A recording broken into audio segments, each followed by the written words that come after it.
Hi, and welcome to Reality Check. I'm your host, Lou Meyer, and this week we're fortunate to have Dr. Don Williams from the Vibrant Living Center in Grass Valley on the show. Don, thanks for coming on. Thanks, Lou. This is great. So you may remember Dr. Don's been on the show many times, and we've discussed the bioenergetic synchronization techniques, mental, physical, and spiritual and emotional health of people.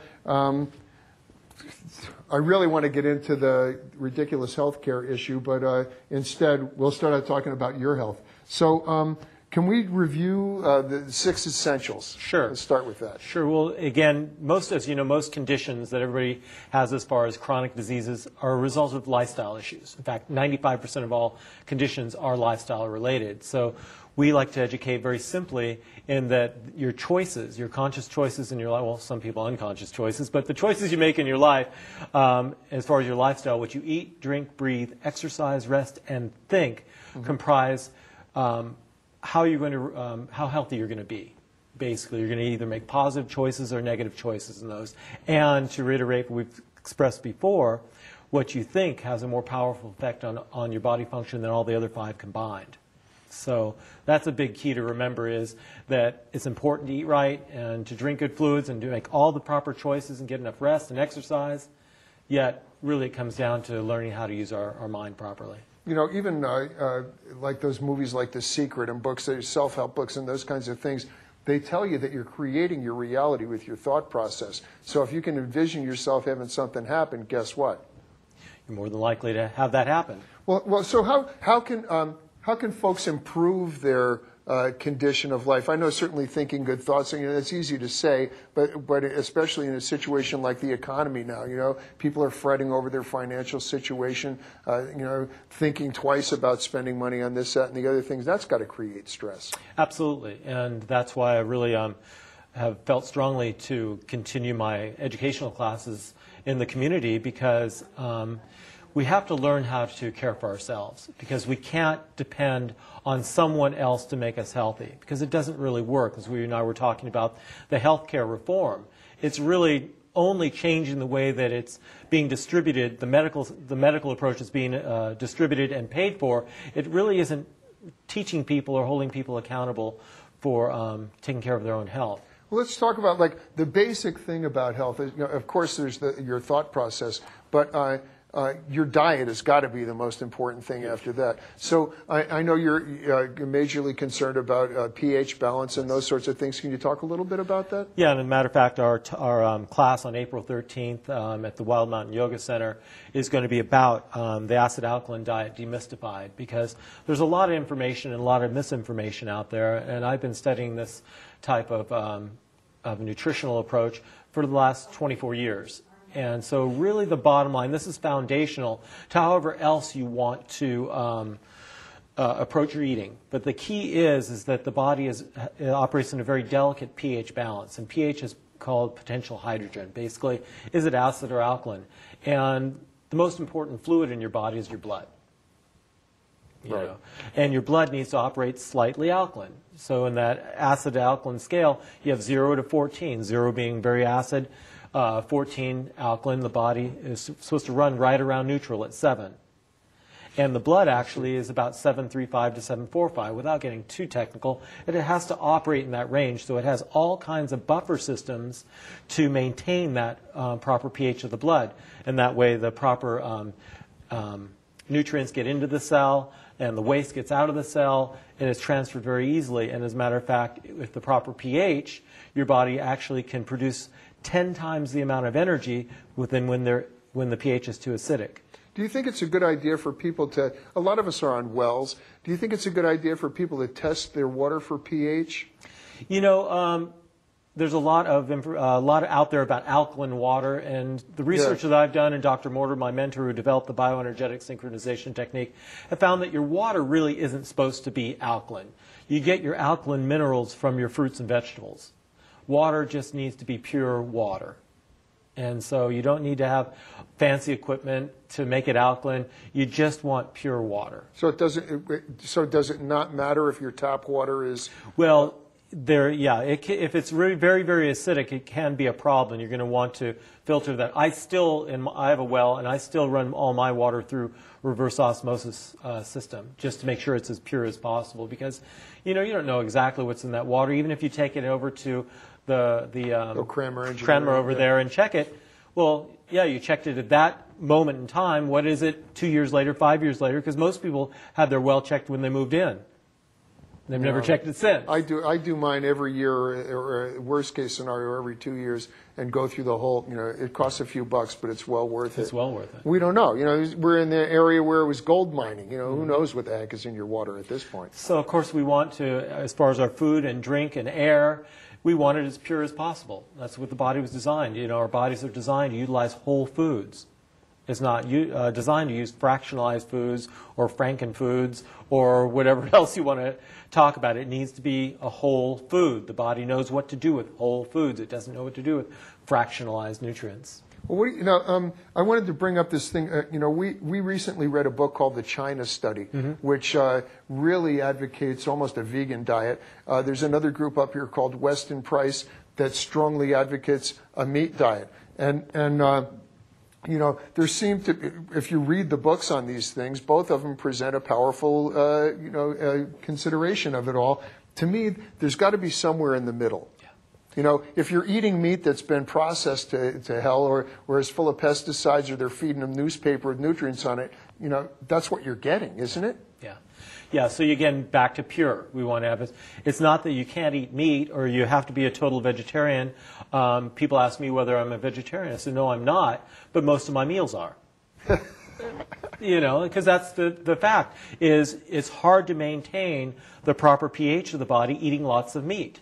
You just can't do it. It creates a very acid environment. So we have to have that balance, and that's why in the classes that I teach, we actually teach a very simple way of using pH paper to check your urine first thing in the morning to identify if you're eating the proper ratio of foods. Because what we found is that basically you need to eat about 3 times more vegetables and fruits than you do meat. And so there's that bottom line, because there's also, so we had whole foods, we have to have the proper pH, but even more importantly is your attitude. Let's give an example. If there's 2 people in a restaurant, one's eating this beautiful hamburger. It's just cooked just right, and it's got pickles and tomatoes, and it's juicy, and you take a bite and it runs down your mouth, right? And there's a person over there eating that's a vegetarian, and she's eating a salad.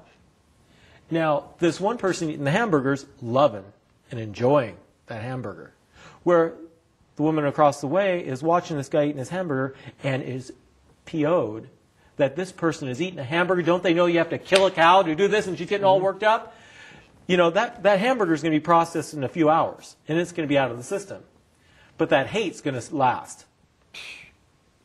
So, you wouldn't think of that, Yeah, and so the attitude with which we eat is probably even more important, because we get stuck in stress patterns. We can get stuck in hate. And that's the biggest problem I see in most people with their nervous systems, because as a chiropractor, my real focus in treatment is the nervous system working properly. Is the body able to communicate properly with what's going on? Is it able to adapt appropriately to the stresses applied to it? Or is it stuck? Well, if people coming to you already have a problem. Yes. People don't come to you and go, hey, I feel great, doctor. What can you do for me? Some people do.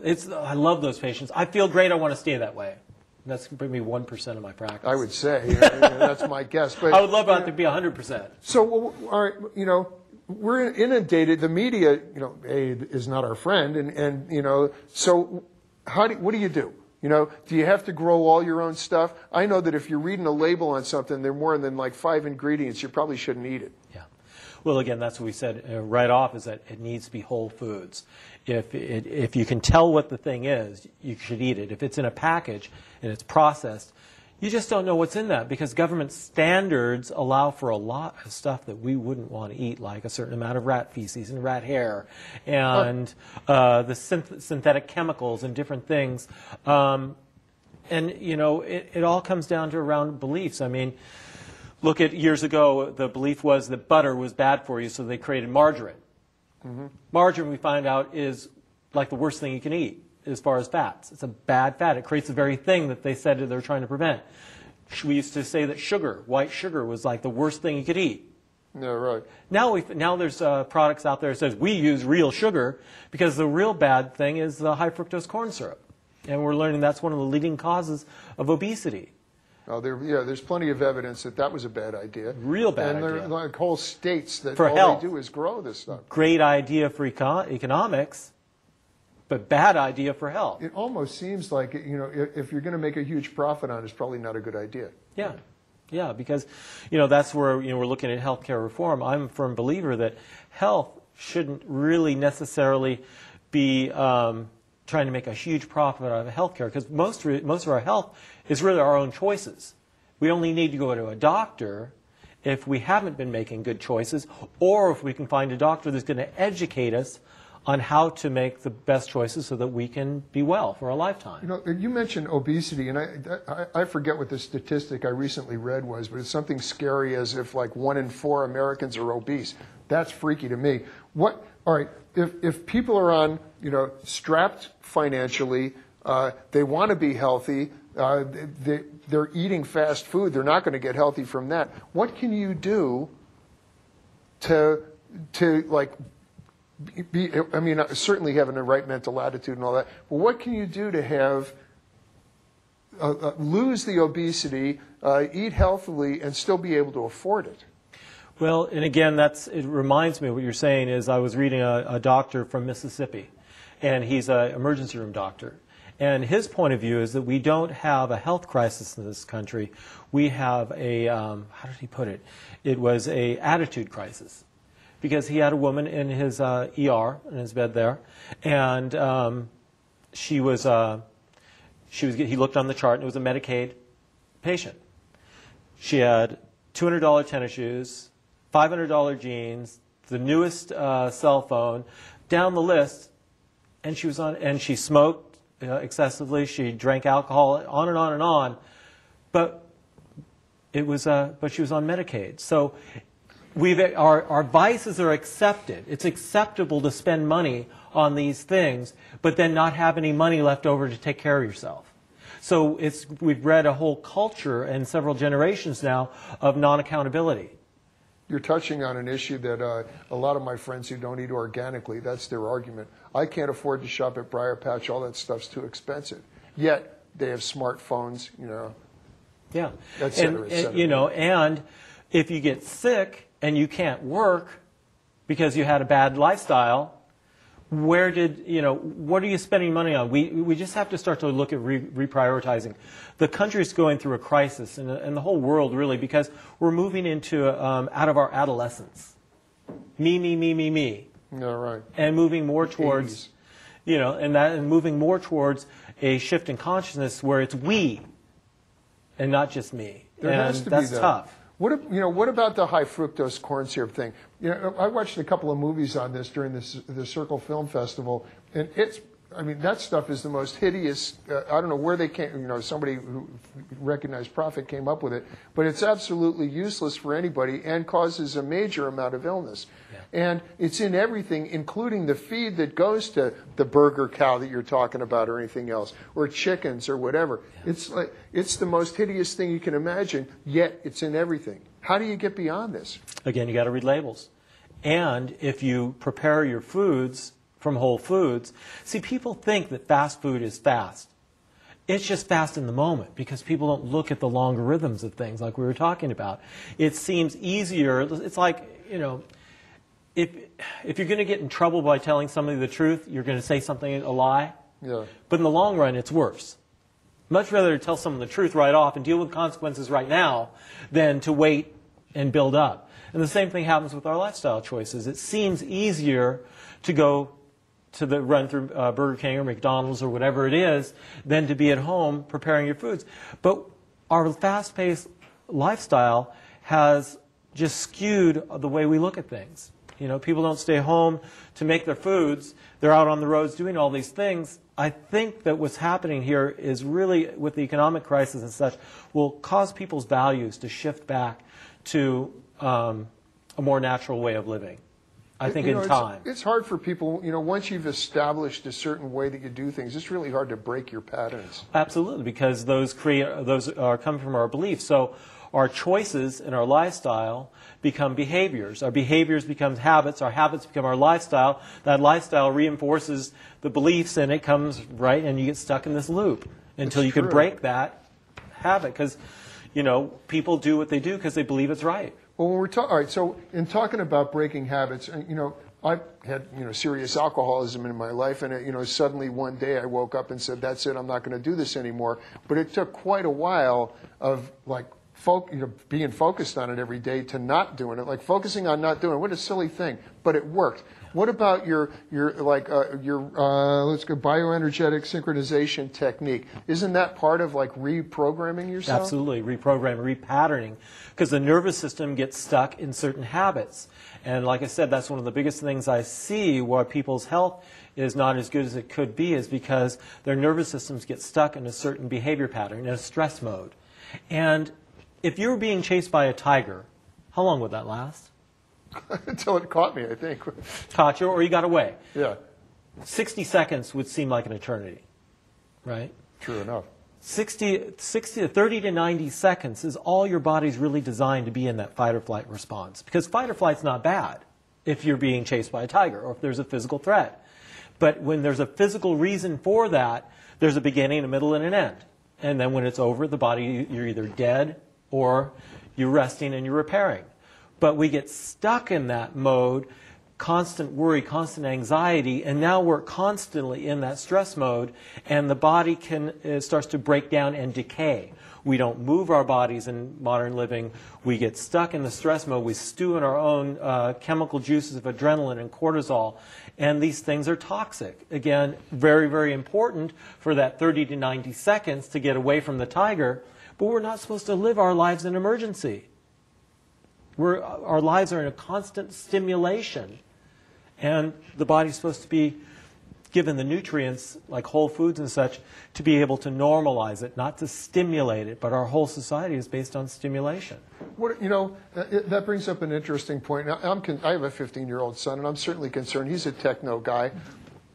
Excuse me. Likes to work on his computer and uses little phones and this stuff.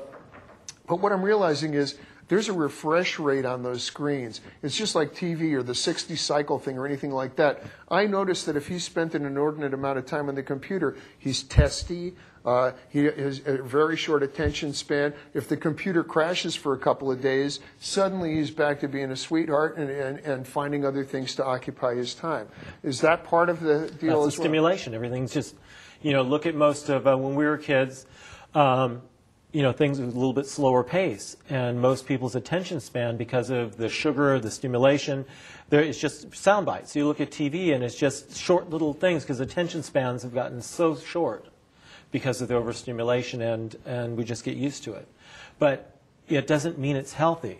I read a book back in 1980 called Mind Magic, and the one thing I remember from that book, and I think I've shared this with you before, is that and this was 1980, it said that we experience as many bits of information in one day as our grandparents did in 1 year.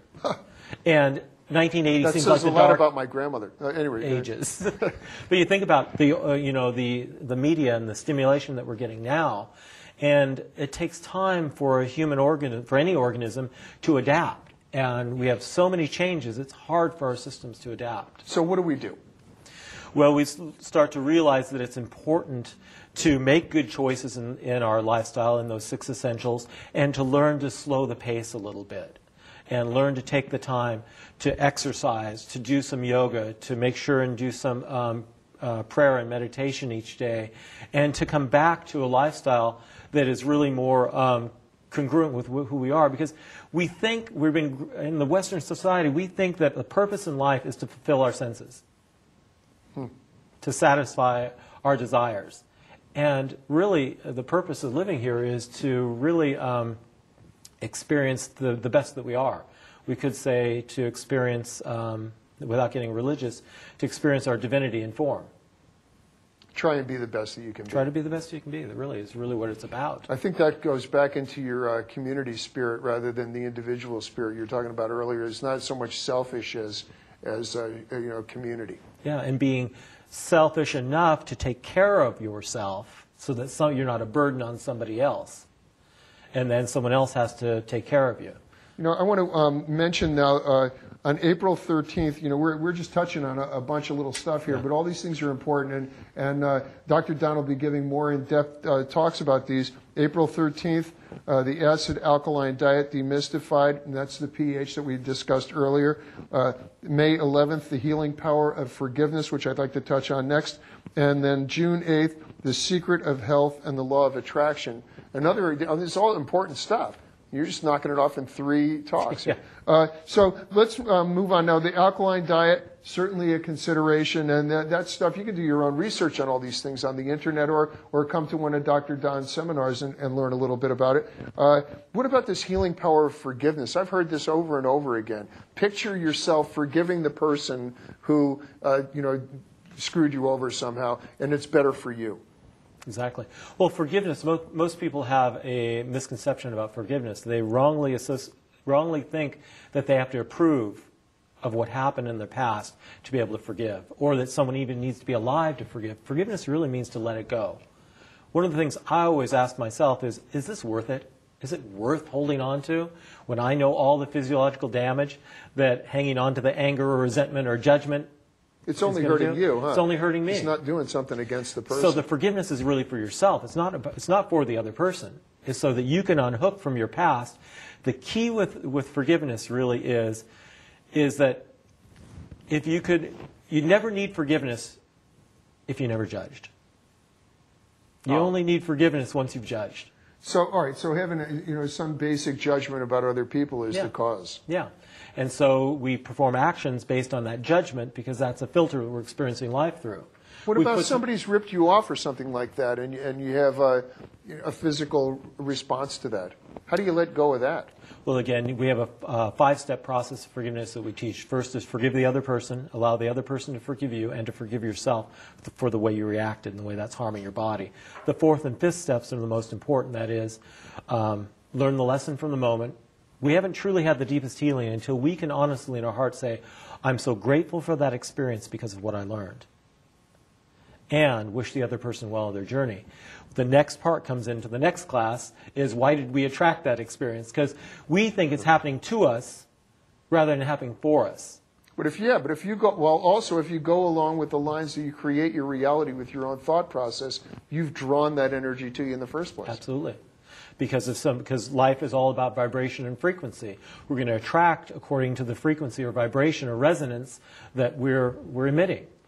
So that's where the secret of health and the law of attraction comes in, is learning about life in terms of energy, because that's really the transformation that we're happening, as well as seeing the interconnectedness, but understanding life in terms of energy, not just in terms of matter. You mentioned that I've had a lot of success with and turned a bunch of my friends on to creative visualization or manifesting their reality. And it goes hand in hand with your creating your own reality with your thoughts. If you focus your thoughts, or you can picture yourself having something, you can have it. It's kind of oversimplifying it, but that's basically it. What about the scary times that we're in right now? And the poverty and the obesity and all this kind of stuff that everybody's having to deal with. Couldn't we put a collective thought process together that would circumvent that, or at least make a big change? Well, I do think that the information has to get out there in shows like this and other things to get the information out there to people to wake up. I know with my Office of Vibrant Living Center, one of my the purpose statement I have for it is to be a beacon of hope and truth for this community and beyond. Because first we have to have hope. Hope that there can be change. And then we have to be able to be exposed to the truth so that we know, so this is what is really real. Because we're fed all kinds of misinformation. What has been the biggest thing in government and politics for the last several decades is putting a spin on everything. Mm-hmm. There's no truth. It's just what is, what you can validate your point of view. I saw a movie recently that talked about the Soviet story, and they have this convenient way of just, if their history doesn't suit the way things are now, they tear those pages out of the history book and it's as if it never happened. It's happening in Texas. I just read this in a magazine. They're actually rewriting the history books in Texas now to take a lot of things out and put the spin the way they want it. They'll say Al Gore actually was president. Al Gore? I think they've just written him off. He never existed. Well, there are a lot of people that share that sentiment. All right. So we got a couple minutes left. I just want to once again mention now. Where are your events going to be held here? They're going to be at the Wild Mountain Yoga Center, which is on Searles Avenue, and that's going to be Studio B. That's from 7:30 to 8:30, and I do these talks on the second Tuesday of each month. I've only have the 3 scheduled there right now. Okay, and if you want to RSVP to Dr. Don, 530-271-5921. More information is also available at www.livingvibrantly.com. And let's see. All right, so let's talk again. The talk, second Tuesday of the month, 7:30 to 8:30, April 13th. The Acid Alkaline Diet Demystified, May 11th, The Healing Power of Forgiveness, and June 8th, The Secret of Health and the Law of Attraction. It's interesting you put these in that order because they certainly follow. I kind of designed it that way. It's perfect. And meanwhile, perfect, but it will have to do. And they are free talks. And, oh, man. All right, and also read the ingredients on the food. If you're buying packaged food, that's probably a no-no already, but read the ingredients. And if there are more than 5 things or you can't pronounce anything, chances are you probably shouldn't eat it. And another key when you go shopping, shop on the perimeter. Don't go into the aisles because you'll notice the produce sections are on the perimeters. Mm-hmm. The meat and dairy are on the perimeters. All the good stuffs are on the outside. As soon as you venture into the aisle, you're in trouble. Yeah, that's where I wind up, where the cookies are. Exactly, the cookies, the ice cream. All right, so there it is in a nutshell. Dr. Don, thank you so much for coming on the show. Always a pleasure. Thanks for watching Reality Check. More great guests coming. If you or anybody else might be a good guest for us on Reality Check, you can email me at Lou Meyer, LOUMEYER, at nccn.net. And I want to thank my crew, which we don't have time to mention everybody's name, meaning Sam, Sam, Gail, Rick, Terry, Scott, and a couple of other guests. We'll see you next week. Thanks for watching Reality Check. Have a good life.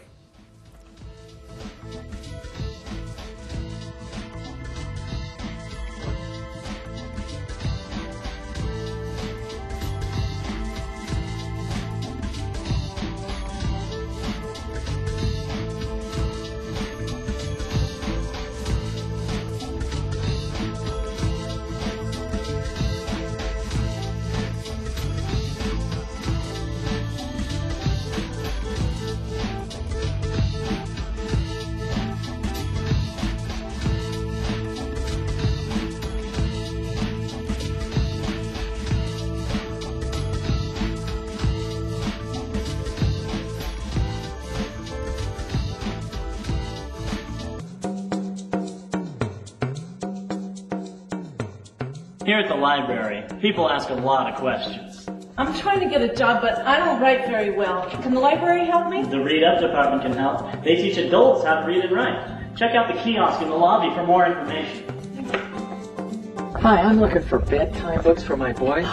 Benny is 4 and Tom is 12, and Benny likes choo-choo trains. Tom likes zombies. Choo-choo trains and zombies. Oh, do you have any activities for my boy? Sure. Workshops, sing-alongs, and your boys can even read to a dog. I just lost my job. Can you help me write a resume? No, but I can help you find a book that can. Oh, good. Here you go. Thank you very much. You're welcome. My computer's broken and I'd like to get to my Facebook account. Can I use one of these computers? Sure. How much does it cost to rent a movie here? It's free. We also have audiobooks, CDs, and no, our video cassette collection has not gone away. Dude, I have SATs tomorrow. I need help. Here's the SATs and the bar exam for when you graduate college. Oh, man. Good luck. You see what I mean? People have a lot of questions. Whether you're looking to improve yourself, need to find the perfect bedtime story, or just need a good novel to read, the local library has all your answers. Excuse me, I've got a book to read.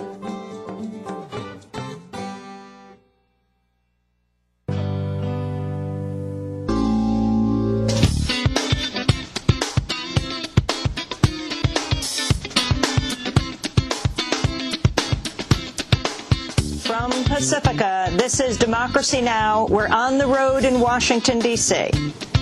Most civilizations of the world, for most of human history, have seen the world in terms of relatedness and connection.